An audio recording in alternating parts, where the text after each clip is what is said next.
Friends, आज post colonial literature का हम लोग फोर्थ यानी कि लास्ट नॉवल डिस्कस करने जा रहे हैं, जिसका नाम है अ पैसेज टू इंडिया और जिसे लिखा है E.M. फॉस्टर ने। तो हमेशा की तरह कुछ इंपॉर्टेंट की पॉइंट्स हैं, जैसे इसका फुल टाइटल जो है वो है a passage to India. Type of work की बात करूँ तो ये एक नॉवल है। जनरा की बात करूँ तो मॉडर्निस्ट और साइकोलॉजिकल एक नॉवल है। इसकी लैंग्वेज इंग्लिश है। इसकी टाइम और प्लेस जो है वो 1912 से 1914 का है, यानी कि रिटन राइटिंग का। इसके अलावा इसकी फर्स्ट पब्लिकेशन हुई थी 1924 में। इसका पब्लिशर था एडवर्ड ऑर्नल्ड। इसकी सेटिंग दिखाई गई है 1910 और 1920 के दरमियान। फिक्शनल सिटीज़ इंडिया की दिखाई गई हैं, जिसमें एक चंद्रपुर आएगा और एक आएगा माऊ। ये दोनों ही जो है वो फिक्शनल सिटीज़ हैं। राइटर ने जो है इन्हें मतलब फ़र्जी तौर पर लिया गया है। इंडिया में ऐसी कोई जगह नहीं है। तो अब इसके बाद कैरेक्टर्स। तो अब बारी है कैरेक्टर्स की। तो सबसे पहला हमारे पास कैरेक्टर है डॉक्टर अजीज़ का, जो कि आज का मेन प्रोटैगनिस्ट होगा। उसके बाद है सीरियल फील्डिंग। ये अजीज़ का बहुत अच्छा दोस्त बन जाता है, लेकिन एक ब्रिटिशर है और गवर्नमेंट कॉलेज का एक प्रिंसिपल है। इसके बाद है अडेला क्वेस्टेड, जो कि ब्रिटिशर है, टूरिस्ट है और अजीज़ पे ब्लेम करती है। मिसेस मूर है, जो कि रोनी की मदर है, और रोनी हिस्लोप है, जो कि ब्रिटिश मजिस्ट्रेट है और इंडिया में रहता है। तो without wasting any time let's get start to summarise the plot of this novel.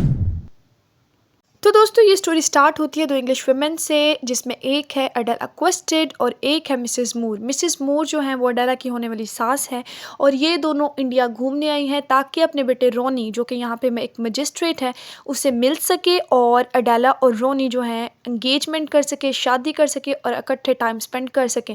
इसके साथ साथ इनकी एक और दिली ख्वाहिश भी है कि ये रियल इंडिया को देखना चाहते हैं, rather than cultural institution imported by the Britishers. और ये तब का दौर दिखाया गया जब जो ब्रिटिशर्स थे उनकी कॉलोनीज थी यहाँ पर इंडिया पे, सब कॉन्टिनेंट पे। सही हो गया। और एट द सेम टाइम दूसरी साइड पे है हमारे मेन प्रोटैगनिस्ट अजीज़, जो कि इंडियन है और एक मुस्लिम डॉक्टर हैं। और वो बहुत ज़्यादा परेशान है क्योंकि अंग्रेज़ों के बुरे रवैयों की वजह से। और वो सबसे ज़्यादा परेशान किससे है? कैलेंडर से, जो कि एक सिविल सर्जन है, और जो रात के खाने के दौरान अजीज़ को फजूल वजूहात की बना पर जो है उसको बुलाता है, उसको कहता है कि इंपॉर्टेंट काम है, तुम आ जाओ। हालांकि पता है कि अजीज़ को पता है कि कोई इंपॉर्टेंट काम नहीं है। वो उसको बुलाता है। अजीज़ वहाँ पे पहुँच नहीं पाता क्योंकि इसकी गाड़ी ख़राब हो जाती है। और रास्ते में एक मस्जिद आती है, और ये मस्जिद में इसके दिल में आता है कि मैं यहाँ पर नमाज़ पढ़ लूँ। ये अंदर जाता है, और उसी एक मुकामी मस्जिद में मिसेस मूर की और अजीज़ की आपस में दोस्ती हो जाती है। और अजीज़ बड़ा हैरान होता है कि कोई एक अंग्रेज़ इतना दोस्ताना किस तरह उसके साथ हो सकता है, इतना फ्रेंडली किस तरह हो सकता है, क्योंकि जितने भी उसने अंग्रेज़ या ब्रिटिशर्स अपने आसपास देखे वो सब बहुत रूड हैं और इंडियंस को इन्फीरियर समझते हैं। खैर, इन लोगों की हो जाती है दोस्ती। स्पिरिचुअल बाउंड जो है इन लोगों में बन जाता है। अब इस चंद्रापुर सिटी में एक कलेक्टर होते हैं जिनका नाम होता है मिस्टर टर्टर।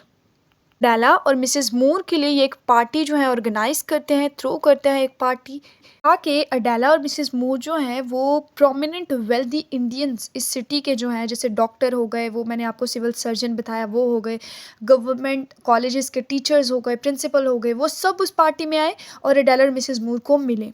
खैर, this events prove to be rather awkward. उनका मकसद पूरा तो नहीं होता, लेकिन जो अडाला है वो सीरियल फील्डिंग से मिल लेती है। मैंने आप लोगों को बताया था वो प्रिंसिपल हैं गवर्नमेंट कॉलेज के, ठीक है। फील्डिंग को अडाला और मिसेस मूर से मिलकर बहुत अच्छा लगता है। वो कहते हैं कि ये लोग कितने ओपन माइंडेड हैं कि इन लोगों ने इंडिया को देखने की ख्वाहिश की, और रियल इंडिया को, और ये लोग बहुत ही जेनरस हैं। वो उन्हें चाय पे इनवाइट कर लेता है, और उसके साथ एक इनके प्रोफेसर होते हैं हिंदी के, गॉड बोले, तो वो उनको भी बुला लेते हैं। अब मिसेस मूर जो हैं वो डॉक्टर अजीज़ को भी बुलाने की रिक्वेस्ट करती है, तो जो सीरियल फील्डिंग है वो उसे भी बुला लेते हैं। और अब ये सब लोग जो हैं चाय के लिए इकट्ठे हो जाते हैं। अजीज़, सीरियल फील्डिंग, गॉड बोले, एडला और मिसेस मूर।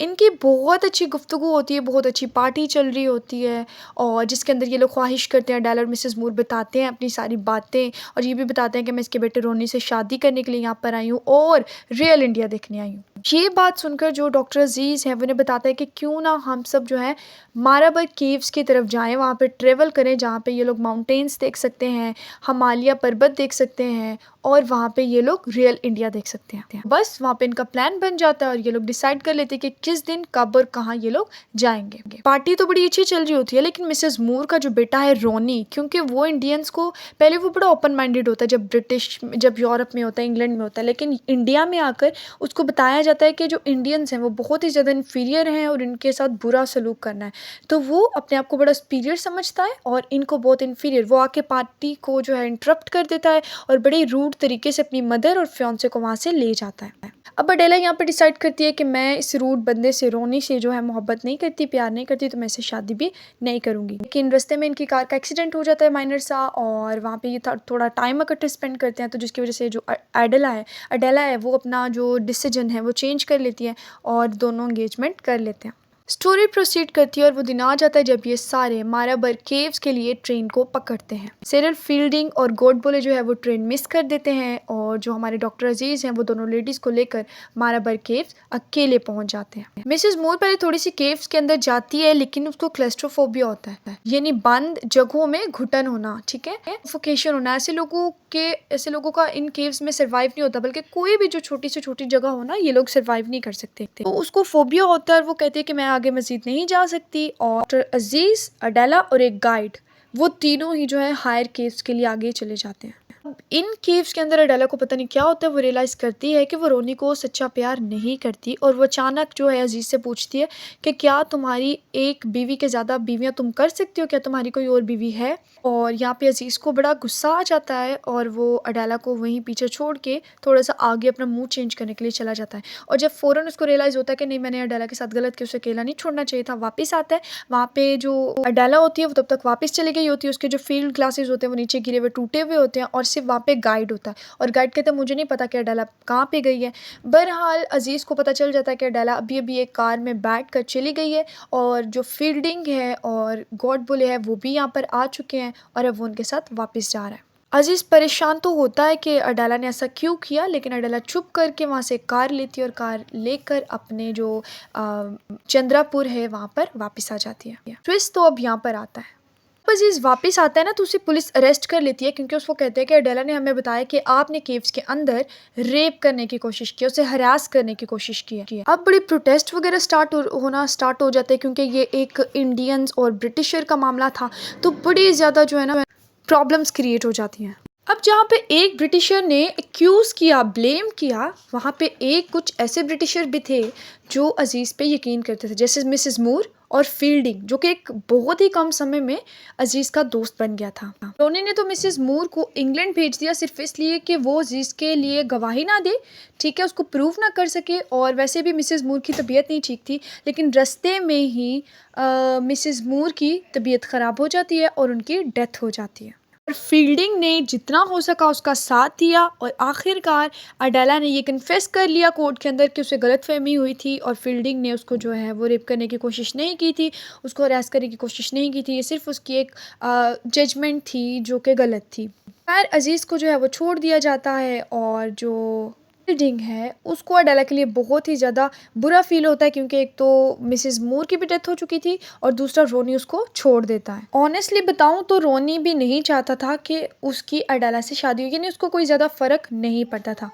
खैर अब अडेला जो थी वो कुछ देर यहाँ पर रही और वापस इंग्लैंड चली गई, और फील्डिंग ने उसको थोड़ा सहारा दिया, उसको सपोर्ट की और उसके लिए थोड़ी सिंपैथी दिखाई। लेकिन ये चीज़ अजीज़ को अच्छी नहीं लगी थी, क्योंकि फील्डिंग उसका दोस्त था और अजीज़ ने उसकी हेल्प की थी जिसने उस पर एक्यूज़ किया था। खैर अजीज़ ने तब एक स्टेटमेंट कही कि कभी भी जो एक इंडियन है और अंग्रेज़ है वो कभी भी दोस्त अच्छे नहीं बन सकते। इसके बाद जो फील्डिंग है वो भी वहाँ पर चला गया और वहाँ पर जाके उसने शादी कर ली। अब सुनने में अजीज़ के ये आया कि इसने अडेला से शादी कर ली, उसको और गुस्सा आया और उसने उससे सारे जो कांटेक्ट थे वो ख़त्म कर लिए। अब स्टोरी शिफ्ट होती है 2 साल बाद, जब अजीज़ ओल्ड टेम्पल में अपने 3 बच्चों के साथ वॉक कर रहा होता है। इसकी बीवी की डेथ हो चुकी है। ये चंद्रापुर से शिफ्ट होकर एक सिटी है जो कि बहुत दूर है चंद्रापुर से, उसका नाम है मो। तो रजाफ मो में ये एक चीफ डॉक्टर बन चुका है, वहाँ पे रहता है और सारे अंग्रेज़ों से अब नफ़रत करता है। लेकिन अचानक वहीं पे ये फील्डिंग से और उसके जो ब्रदर इन लॉ हैं उससे मिलता है, जिसका नाम है रैल्फ मूर। और फिर वहीं से इसको पता चलता है कि इसकी जो बीवी है उसका नाम है स्टेला मूर, यानी मिसेस मूर की दूसरी शादी से जो उसकी बेटी हुई थी स्टेला मूर, फील्डिंग ने उससे शादी की थी, अडेला क्वेस्टेड से नहीं। तब वो सारे मिलते हैं, आपस में बातें शातें करते हैं और फील्डिंग और अजीज अलग होने से पहले एक दोनों ही जो आदमी है वो आखिरी राइड पर जाते हैं। उसी दौरान जो अजीज है वो फील्डिंग को बताता है कि एक दफ़ा अगर अंग्रेज इंडिया से चले जाए ना बाहर तो वो दोनों दोस्त बन सकते हैं। तो फील्डिंग बड़ी हैरानी से पूछता है कि वो अब क्यों नहीं दोस्त बन सकते, जबकि वो दोनों दोस्त बनना चाहते हैं। लेकिन क्योंकि ये फिक्शनल स्टोरी थी तो आसमान और ज़मीन जो है इन द लास्ट कहना शुरू हो जाता है कि नहीं, अभी नहीं और यहाँ नहीं। और यहीं पे हमारा नॉवल ख़त्म हो जाता है। और अब बारी है इसके थीम्स की। तो सबसे पहले हमारे पास थीम आ जाता है रेसिज्म का। भर भर के रेसिज्म डाली हुई है कि जिस तरह अजीज़ के ऊपर एक्यूज़ किया गया और उसको अपनी सफाई में कुछ नहीं कहने का मौका मिला गया, जबकि अडेला जो है सिर्फ एक अंग्रेज़ और उसने बाद में कह दिया कि मेरे से गलती हुई है और उसे कोई भी जो है वो सज़ा नहीं दी गई। तो एक रेसिज्म है, ठीक है। फिर उसके बाद वो जो डॉक्टर सर्जन थे और जिस तरह पार्टीज़ में जो है वो हेल्दी वेल्दी लोगों को बुलाया गया ना कि गरीब लोगों को। हालांकि जो अडेला थी और मिसेस मूर थे वो रियल इंडिया देखना चाहते थे। इसके बाद जो मिसेस मूर का बेटा है रोनी हिस्लॉप अपनी माँ को वापस भेज देता है क्योंकि वो नहीं चाहता कि वो एक इंडियन की मदद करे और ना ही वो इंडियन को सुपीरियर समझता है। इसके बाद नॉवल आ जाता है क्लोनियलिज्म का। क्लोनियलिज्म इसका मेन इंपॉर्टेंट है, कोई आप लिखे ना लिखे क्लोनियलिज्म वाकई ही लिखे, लाजमी लिखे। ये तब को दो दिखाया हुआ जब यहाँ पे ब्रिटिश की कॉलोनीज थी। डिवीजन और यूनिटी दिखाई गई है। डिवीजन इस तरह के जिस तरह ना सिर्फ पुअर एंड रिच की क्लासेस को डिफ्रेंशिएट किया गया, डिस्क्रिमिनेशन किया गया है, बल्कि यूनिटी इसलिए दिखाई ये डिवीजन हो गई, ये यूनिटी इस तरीके से दिखाई गई कि किस तरह फील्डिंग ने जो है वो अजीज़ का साथ दिया और मिसेस मूर ने किस तरह अजीज़ को जो है वो एक अच्छे फ्रेंडली मैनर्स में उसको जो है वो रिस्पेक्ट दी। सही हो गया। इसके बाद थीम आ जाता है मिस्टीरियस का, यानी मिस्ट्री है इस पूरे नावल में कि अडेला का क्या हुआ। बाद में मिसेस मूर की डेथ हो जाती है क्योंकि एक मिस्ट्री बेस होती है ना ये सारा कुछ। ये अडेला ने ऐसा क्यों कहा, उसकी जो वहाँ पे फील्डिंग ग्लासेस थी वो क्यों टूटी हुई थी, ये सब कुछ जो है वो मिस्ट्री बेस है। इसके बाद फ्रेंडशिप का जो है वो थीम दिखाया गया, बहुत ही प्रोमिनेंट और एक इम्पॉर्टेंट थीम है। जिस तरह बहुत ही कम समय में जो अंग्रेज है वो अजीज के दोस्त बन जाते हैं और इन द लास्ट फिर भी उनकी दोस्ती इतनी खासी नहीं होती। और इन द लास्ट रेस और कल्चर का जो है वो थीम दिखाया गया है। डिफरेंट रेस के लोग दिखाए गए हैं, डिफरेंट कल्चर दिखाए गए हैं। चंद्रापुर दिखाया गया, माओ दिखाया गया। इसके बाद यूरोप का कल्चर जो है वो हमें दिखाया गया। मुस्लिम, हिंदू, क्रिश्चियन, ब्रिटिश सब जो हैं वो कल्चर में दिखाए गए। So friends, that is all about today's novel and about the themes. अगर आपको वीडियो पसंद आए तो लाइक करें, सब्सक्राइब करें, शेयर करें अपने दोस्तों के साथ। Stay inquisitive for more such video. तब तक के लिए खुदा हाफिज़।